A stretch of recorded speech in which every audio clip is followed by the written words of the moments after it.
10 വർഷത്തോളം തുടർച്ചയായി ദില്ലി ഭരിച്ച ആം ആദ്മി പാർട്ടിയെ കീഴടക്കി എങ്ങനെയായിരിക്കാം BJP തലസ്ഥാനം പിടിച്ചത്?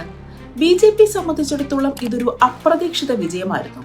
ദില്ലി ഭരണം കൈവിട്ടു പോകുമെന്ന് ആം ആദ്മി പ്രവർത്തകർക്ക് ഏറെക്കുറെ ഉറപ്പുണ്ടായിരുന്നു. ഈ വിഷയത്തെക്കുറിച്ചാണ് ഇന്ന് പ്രിയമത ടോക്ക് സംസാരിക്കുന്നത്.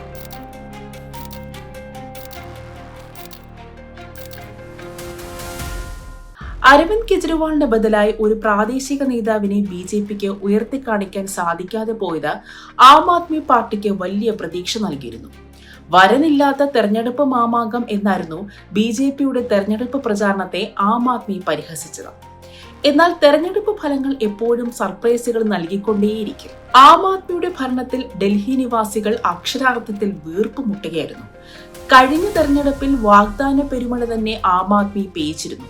ലിമിറ്റഡ് ആയിട്ടുള്ള തോതിൽ വെള്ളം ഉപയോഗിക്കുകയാണെങ്കിൽ വാട്ടർ ബില്ല് തന്നെ ഇല്ലാതാകും, വൈദ്യുതി ബില്ലുകൾ റെഡ്യൂസ് ചെയ്യും, ബസ്സിൽ സ്ത്രീകൾക്ക് സൗജന്യ യാത്ര, അതായിരുന്നു ഏറ്റവും ശ്രദ്ധേയമായ പ്രഖ്യാപനം. പിന്നെ സാധാരണക്കാർക്ക് നിലവാരമുള്ള ചികിത്സ എന്ന ലക്ഷ്യത്തോடு തുടങ്ങിയ മൊഹല്ല ക്ലിനിക്കുകൾ, വിദ്യാഭ്യാസ മേഖലയിൽ കൊണ്ടുവന്ന പരിഷ്കാരങ്ങൾ. എന്നാൽ പ്രധാനപ്പെട്ട ചില കാര്യങ്ങളിൽ ജനങ്ങൾ അൻപേ നിരാശരായിരുന്നു. ദുർഗന്ധം വമിക്കുന്ന ട്രെയിനിങ് സിസ്റ്റം, തകർന്ന റോഡുകൾ, യമുന നദിയിലെ മലിനീകരണം മൂലം വാട്ടർ സപ്ലൈയിൽ ഉണ്ടായ പ്രശ്നങ്ങൾ.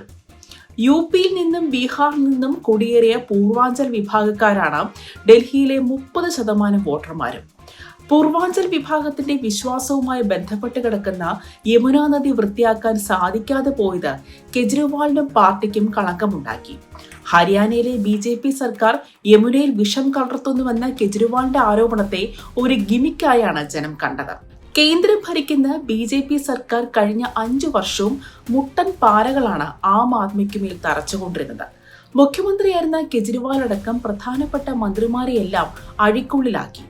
ഇവരുടെയൊക്കെ അഭാവം ഭരണ സംവിധാനത്തെ കാര്യമായി ബാധിച്ചു. ആം ആദ്മിക്കുള്ളിൽ നടക്കുന്ന തർക്കങ്ങൾ മറനീക്കി പുറത്തുവരാൻ തുടങ്ങി. പാർട്ടിയുടെ മുഖ്യ സ്ട്രാറ്റജിസ്റ്റുകളായ രാഘവ് ചന്ദ, സന്ദീപ് പഥക് എന്നിവർക്ക് സീറ്റ് കിട്ടിയില്ല.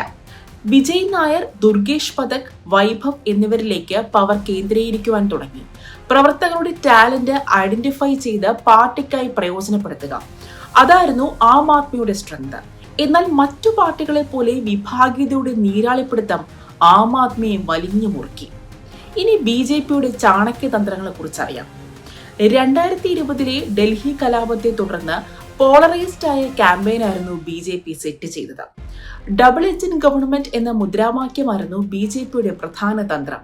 കേന്ദ്രത്തിൽ UPയെ ഭരിച്ചതുകൊണ്ടാണ് ദില്ലി മുൻ മുഖ്യമന്ത്രി ഷീല ദീക്ഷിത്തിന് എഫിഷ്യന്റായി ഭരിക്കാൻ സാധിച്ചതെന്ന് BJP പ്രചാരണത്തിലുടനീളം പ്രചരിപ്പിച്ചു. ദില്ലിക്കാർക്ക് വികസനം വേണമെങ്കിൽ BJPക്ക് അവസരം നൽകണമെന്ന് വോട്ടർമാരോട് പ്രധാന നേതാക്കൾ അഭ്യർത്ഥിച്ചു.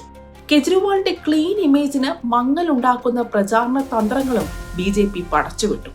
50 കോടി മുടക്കി വീട് നവീകരിച്ചതോടെ കെജ്രിവാൾ ചില്ല് കൊട്ടാരത്തിലാണ് താമസിക്കുന്നതെന്ന് BJP ആക്ഷേപിച്ചു. മൈക്രോ മാനേജ്മെന്റ് സിസ്റ്റമാണ് BJP പിന്തുടരുന്നതെന്നാണ് ദേശീയ അധ്യക്ഷൻ JP നഡ്ഡ ഒരു ദേശീയ മാധ്യമത്തിന് നൽകിയ അഭിമുഖത്തിൽ പറഞ്ഞത്. അതായത് മഹാരാഷ്ട്ര തെരഞ്ഞെടുപ്പ് മുതൽ പയറ്റി വരുന്ന ബൂത്ത് മാനേജ്മെന്റ് സിസ്റ്റം. ദില്ലിയിൽ 13,000 ബൂത്തുകളാണുള്ളത്. എന്നാൽ വിജയിക്കുവാൻ ബുദ്ധിമുട്ടുള്ള 4,000 ബൂത്തുകൾ കണ്ടെത്തി അവിടേക്ക് വെള്ളച്ചാട്ടം പോലെ റിസോഴ്സുകൾ ഒഴുക്കിവിട്ടു. ഈ 4,000 ബൂത്തുകൾക്കായി ഒരു ആപ്പ് തന്നെ ഡെവലപ്പ് ചെയ്തു.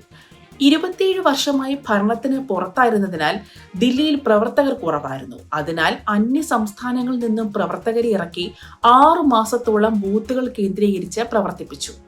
ഇനി കോൺഗ്രസിനെ കുറിച്ച് പറയുകയാണെങ്കിൽ ഹാട്രിക് 0 കിട്ടിയിട്ടും കോൺഗ്രസ് ഹാപ്പിയാണ്.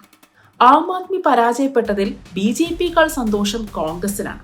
കാരണം ആം ആദ്മി തോൽപ്പിക്കാനുള്ള കളി മുഴുവൻ കളിച്ചത് കോൺഗ്രസ് ആണ്.